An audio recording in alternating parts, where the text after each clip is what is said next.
En quelques mots, comment vous pourriez décrire votre papa, qui est considéré comme un grand génie des mathématiques? Comment vous le perceviez, vous, dans le cadre familial? Bon, c'est une question à laquelle il est difficile de répondre. C'était quelqu'un de vraiment multiple. Bon, il était à fond branché dans ses mathématiques, ce qui fait que des fois, voilà, il décollait un peu de la réalité concrète, peut-être d'élever des enfants. Donc c'était pas toujours facile. Je pense qu'il a fait ce qu'il a pu en même temps par rapport à son énorme don, à son génie, on pourrait dire, qu'il embarquait dans les mathématiques. Et moi, ce que je voulais dire, en fait, voilà, par rapport à ce qui s'est passé, le dénouement qu'il y a actuellement avec l'Université de Montpellier, donc finalement, qui accepte qu'il n'y ait pas d'exclusivité, qui nous restitue, je ne sais pas comment il faudrait dire, peu importe le terme, en fait. En tout cas, c'est un heureux dénouement. Et moi, voilà, j'ai un peu coupé par rapport à ce que vous me demandiez sur mon père.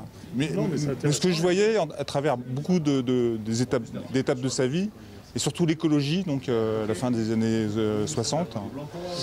Donc quand il a fondé en particulier le journal Survivre, qui est devenu le journal Survivre et Vivre, qui était vraiment, voilà, c'était un pionnier de l'écologie en quelque sorte, c'est qu'en fait, il a compris la nécessité de nourrir le vivant, voilà, de préserver la planète au maximum. Et s'il y a quelque chose que je souhaite, en fait, c'est que, bon, bien sûr, ça va servir des mathématiciens qui vont être dans les maths pures, mais peut-être aussi, pourquoi pas, des biologistes, etc., des gens qui sont, voilà, dans d'autres domaines. Et qu'en tout cas, ce que je souhaite, c'est que ça puisse au maximum nourrir le vivant, quoi, son œuvre, quoi. Parce que là, actuellement, on est dans un moment d'évolution de la planète. On sent des forces de destruction qui sont énormes, quoi, qui nous font peur, quoi, on se dit, si ça pourrait contrebalancer ce qu'ils souhaitaient, en fait, quoi. Après, bon, ça a été quelque chose d'assez complexe avec la communauté mathématique, parce que, en fait, il y a eu comme un conflit, quoi. Mais au final, je pense que le moment où il était le plus fécond dans sa vie, c'est le moment où il souhaitait partager, quoi. Et moi, je souhaite que ça soit ça qui se passe, quoi.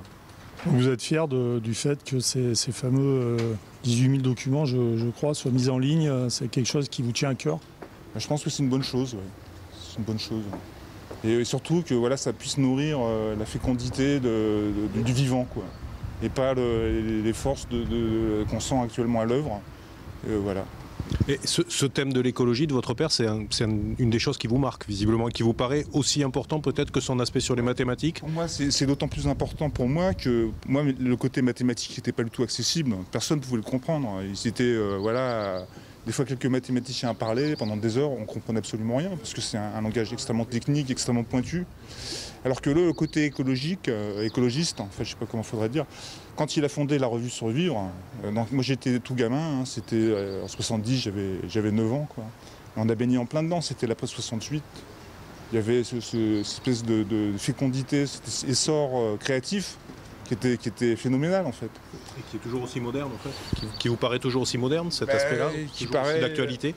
Bien sûr, ce mouvement, il existe toujours, quoi. Mais bon, enfin, pour moi, c'était quelque chose que je pouvais appréhender, en tout cas, cet aspect de mon père. Mais en tout cas, bien sûr, je souhaite voilà, que les mathématiciens se réjouissent, voilà, quoi.